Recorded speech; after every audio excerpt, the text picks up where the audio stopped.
me the money! Hurry up, open it! Come on, hurry up! Hurry! Put the money in the bag, come on! Do it! Hurry up! Come on! Give me it all, That one, quickly! Get down on the ground, get down on the ground, stay there, don't move! This is a typical robbery situation. Here we have the offender who's come in presenting a weapon, loud and violent. Our victim over here working at the store, totally unawares of what might happen to her. Behind, a fellow workmate. Immediately outside, the lookout who's still waiting for his return. These are the individuals present. These are the players in this robbery simulation. Tonight you've been our robber. I'd like you now to take off the disguise and show us who you really are. And despite the fact that this was a robbery simulation and you've come into here knowing what the outcome was, how did you feel? You definitely know that time is your enemy. You're against the clock. And for that reason, I was very conscious of how long the victim was taking to empty the till. To me, it seemed like a very long time. So your perception that things were going too slow? Definitely. How did that make you feel? I was getting a little bit more worked up that she wasn't moving quickly.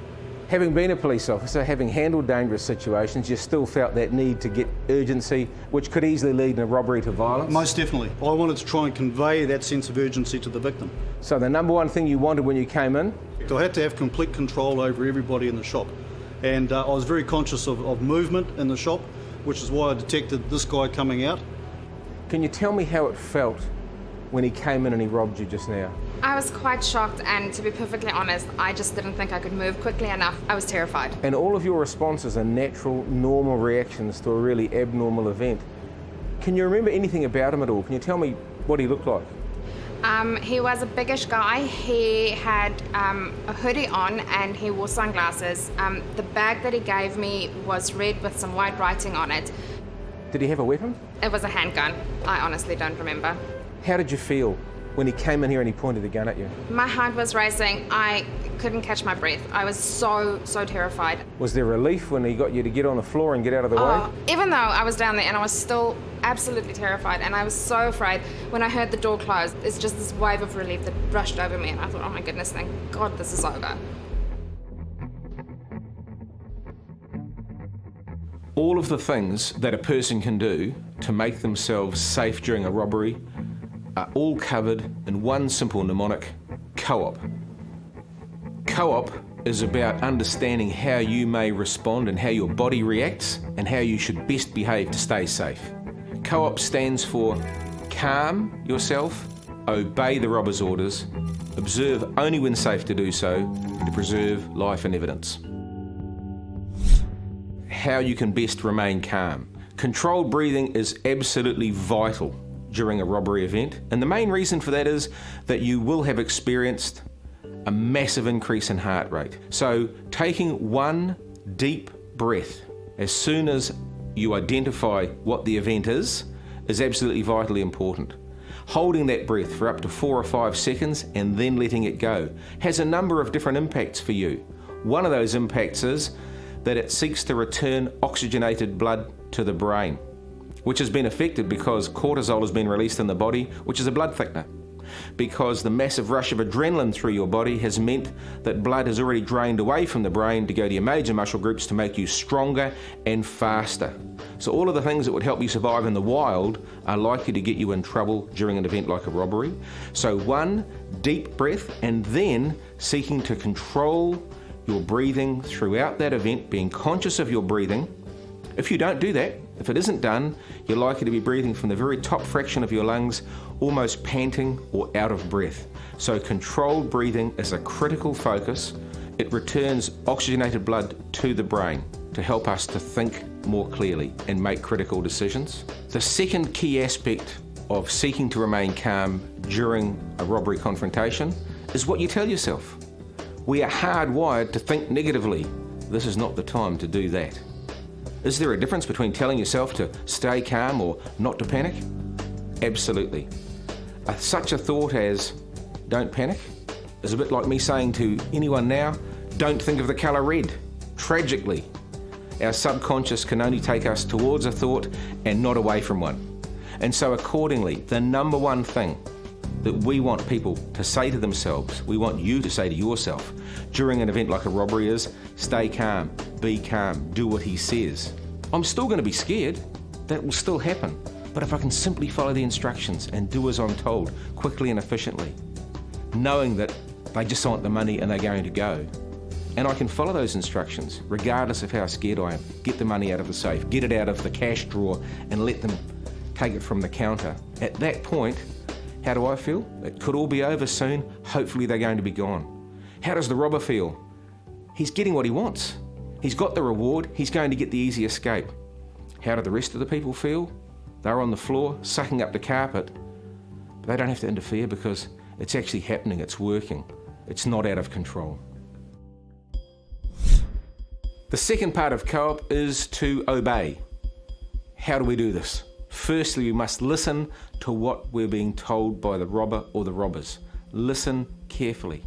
To be able to successfully obey the robber's orders, you must want to obey first and foremost. And then it's a question of how you can show that you're willing to obey. Being able to show that we are obeying and being obedient starts from the top of our head and works all the way down the body. And first and foremost, it's what do we do with our head and our eyes.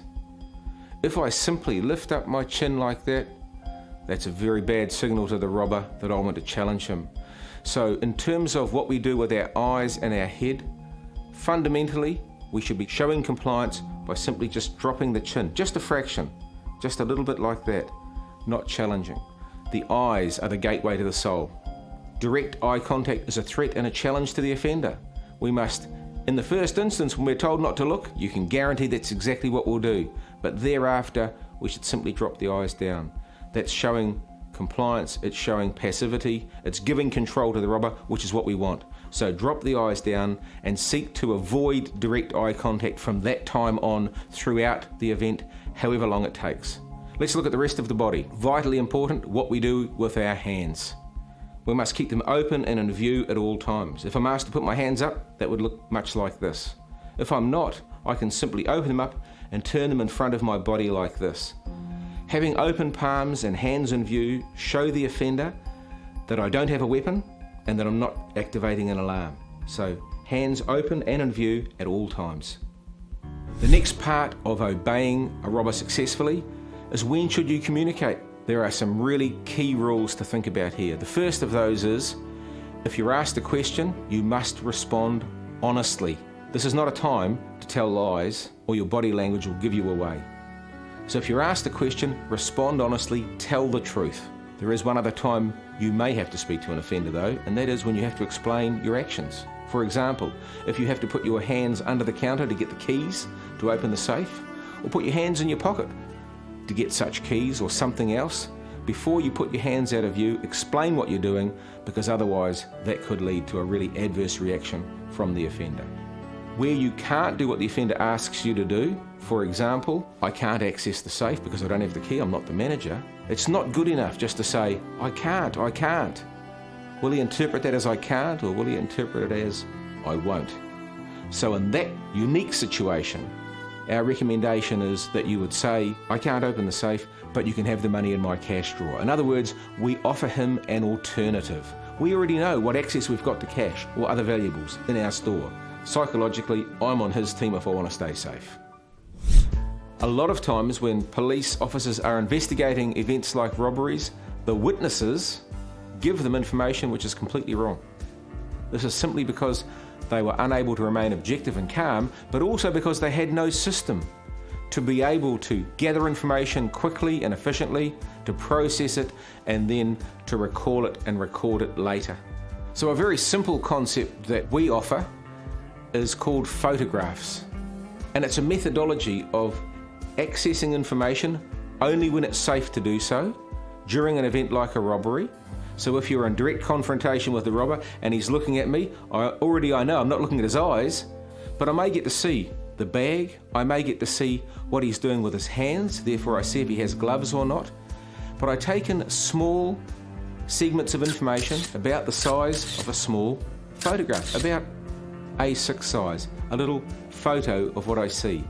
Each time I take in a piece of information, I record it and I tell myself there was on the back of here a watch or a glove, or I may have seen a tattoo on the base of the left thumb. I take that little photograph and I store it away. I may only get to see one or two things, but they'll be accurate. The other people present may have been lying on the floor, but they may get to see a perfect photograph of what the shoes or the boots looked like of the robber as he left. When we've got that information and we've stored it away, we tell ourselves what it was, and at the earliest available opportunity, we recall it and we record it in writing or even drawing a little photograph of what it was that we saw.